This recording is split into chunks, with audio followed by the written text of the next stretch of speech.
مرنے سے کیا حق مہر معاف ہو جاتا ہے؟ اگر کسی شخص کی بیوی کا انتقال ہو جائے اور حق مہر ادا نہ ہوا ہو، اسی وجہ سے تو انتقال ہوا میرے بھائی، خیر، تو کیا وہ حق مہر اللہ کے ہاں معاف ہو جاتا ہے، یا یہ حق مہر کہاں، کس کو، کب دینا واجب ہے؟ یہ وضاحت فرما دیں۔ معراج انصاری، لکھنؤ سے۔ بیوی مر جائے اور حق مہر نہ لیا اس نے، نہ معاف بھی نہیں، دل سے معاف بھی نہ کیا ہو، تو وہ مہر بیوی کے وارثوں کا حق ہے۔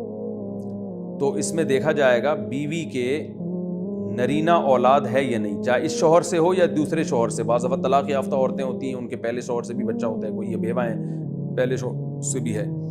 اگر نرینہ اولاد ہے بیوی کے تو پھر کیا ہوگا کہ اس مہر میں سے 25% شوہر کا حصہ ہے، تو شوہر 25% کاٹ لے، 75% اس کی اولاد میں، بیٹے اور بیٹیوں میں بانٹ دے۔ اس طور پر اچھا، اس میں والدین، بیوی کے والدین کا بھی حصہ نکلے گا۔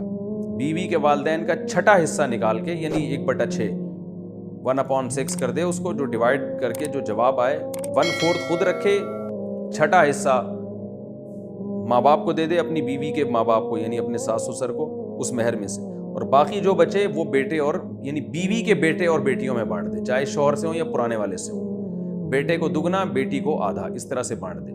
اگر بیوی کے اولاد نہیں ہے، یا بلکہ بیوی کے والدین ہی نہیں ہیں، تو پھر کیا کرنا ہے ان صاحب نے؟ 25% اپنا حصہ رکھ کے باقی بیٹے بیٹیوں میں بانٹ دینا۔ اور اگر بیوی کے سرے سے اولاد ہی نہیں ہے تو پھر آدھا مہر خود رکھے، آدھا بیوی کے بھائیوں اور بہنوں میں بانٹ دے۔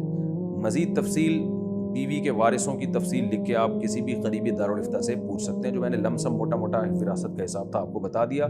خلاصہ یہ نکلا کہ مہر لیے بغیر اگر بیوی مر جائے تو شوہر بعض صورتوں میں اس میں سے 25% رکھے، 75% بیوی کے وارثوں کو دے دے، اور اگر بیوی کے اولاد نہیں ہے تو آدھا رکھے اور باقی اس کے وارثوں میں تقسیم